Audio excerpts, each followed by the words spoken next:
Hi friends, ఈరోజు వీడియోలో ఒక హెల్తీ రెసిపీ చూద్దాం. ఏంటంటే అది జొన్నలతో సంకట్లా చేస్తారనమాట. నార్మల్గా అయితే మీరు బయట రవ్వలా తీసుకొని చేసుకోవచ్చు, కానీ this is the better way. ఏం చేస్తారంటే మా మమ్మీ జొన్నలు సపరేట్గా తీసుకొని ఈ రోజుకి ప్రిపేర్ చేసుకోవాలంటే ముందు రోజు నైటే సోక్ చేస్తారు, ఓవర్ నైట్.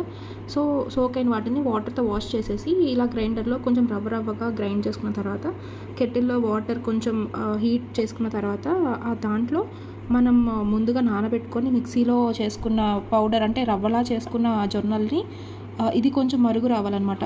ఆల్రెడీ అవి వేడివే.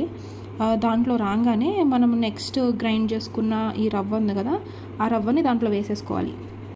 నెక్స్ట్ ఇంకా పెద్దగా మనకి ఇంకేం పని ఉండదు, అది దగ్గరికి అయిపోతుంది. ఆల్రెడీ నానబెట్టాము కాబట్టి ఒక 10 minutesలో మనకి సంకటి రెడీ అయిపోతుంది. దీంట్లో రైస్ ఏం యాడ్ చేయం కాబట్టి దీంట్లో గ్లైకోమెట్రిక్ ఇండెక్స్ కూడా తక్కువ ఉంటుంది. అంటే తినగానే షుగర్ పేషెంట్స్కి షుగర్ వెంటనే స్పైక్ అవ్వదు, చాలా బ్యాలెన్స్డ్గా ఉంటుంది.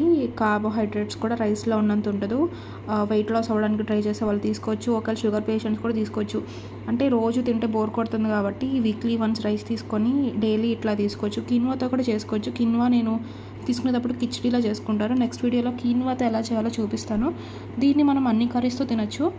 చికెన్తో తింటే ఎస్పెషల్లీ రాగి సంగటి తింటున్నట్టు ఉంటుంది, విచ్ ఈజ్ ఆల్సో మనం దాంట్లో రైస్ యాడ్ చేస్తాం కాబట్టి కొంచెం గ్లైకోమెట్రిక్ ఇండెక్స్ ఎక్కువ ఉంటుంది. లాస్ట్లో ఇలా అవుతుంది, కొంచెం దగ్గరికి వస్తుంది.